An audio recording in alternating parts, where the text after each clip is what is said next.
Hello guys, അപ്പോൾ ഇന്ന് വന്നിട്ടുള്ളത് നമുക്ക് ഈ സോയിൽ ക്ലേ കൊണ്ട് ഒരു മഷ്റൂം ഉണ്ടാക്കിയാലോ. മുമ്പ് സോയിൽ ക്ലേ കൊണ്ട് ഒരു കുഞ്ഞു മഷ്റൂം ഉണ്ടാക്കിയായിരുന്നു, പക്ഷേ ഇപ്പോൾ ആ മഷ്റൂം കാണുന്നില്ല. അതുകൊണ്ട് ഞാൻ വിചാരിച്ച് ഒരു വലിയ മഷ്റൂം ഉണ്ടാക്കാന്ന്. അങ്ങനെ മഷ്റൂം ഒക്കെ ഉണ്ടാക്കാനായിട്ട് തുടങ്ങിയിട്ടുണ്ട്. ഇനി ഇത് റെഡിയാവോ ഇല്ലയോ എന്ന് നമുക്ക് നോക്കാം. പിന്നെ ഒരു കാര്യം പറയാൻ മറന്നുപോയി, നമ്മുടെ ചാനലിൽ സോയിൽ ക്ലേയുടെ ഒരു ഗിവ് അവേ നടക്കുന്നുണ്ട്. അപ്പോൾ ആവശ്യമുള്ളവരെല്ലാവരും പോയി പാർട്ടിസിപ്പേറ്റ് ചെയ്തോ. ലിങ്ക് താഴെ കൊടുക്കുന്നുണ്ട്. 1K സബ്സ്ക്രൈബേഴ്സ് ആകുമ്പോഴാണ് വിന്നേഴ്സിന് അനൗൺസ്മെന്റ് ചെയ്യുന്നത്. അപ്പോൾ എല്ലാവരും ചാനൽ സബ്സ്ക്രൈബ് ചെയ്ത് തന്നെ കാണണം. ഞാൻ കുറേ ഗിവ് അവേ ഒക്കെ പ്ലാൻ ചെയ്യുന്നുണ്ട്.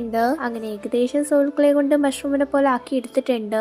ഇനി സോൾ ക്ലേ കൊണ്ട് എന്തുണ്ടാക്കണമെന്ന് നിങ്ങൾ തറയെ കമന്റ് ചെയ്യണം. റെഡി ആയാലും റെഡി ആയില്ലേലും ഉണ്ടാക്കി നോക്കുന്നതായിരിക്കും. പിന്നെ ഈ സോൾ ക്ലേ ഉണ്ടാക്കുന്ന ലോങ് വീഡിയോ നമ്മുടെ ചാനൽ അപ്ലോഡ് ചെയ്തിട്ടുണ്ട്. അപ്പൊ കാണാത്തവരുണ്ടെങ്കിൽ ലിങ്ക് ഡിസ്ക്രിപ്ഷൻ ബോക്സിൽ കൊടുത്തേക്കാം, ഒന്ന് ചെക്ക് ചെയ്ത് നോക്കണേ. അങ്ങനെ നമ്മുടെ മഷ്റൂം ഇവിടെ റെഡി ആയിട്ടുണ്ട്. ഞാൻ ഒട്ടും പ്രതീക്ഷിച്ചില്ല ഇത് നന്നായിട്ട് വരുമെന്ന്. എന്തായാലും ഇത് എനിക്ക് ഇഷ്ടപ്പെട്ടിട്ടുണ്ടായിരുന്നു. നിങ്ങൾക്ക് ഇഷ്ടപ്പെട്ടൊന്ന് തറയെ കമന്റ് ചെയ്യണം. പിന്നെ ഇത് ഉണങ്ങിയിട്ട് പെയിന്റ് അടിക്കുന്ന വീഡിയോ ആയിട്ട് വരാം. ബൈ.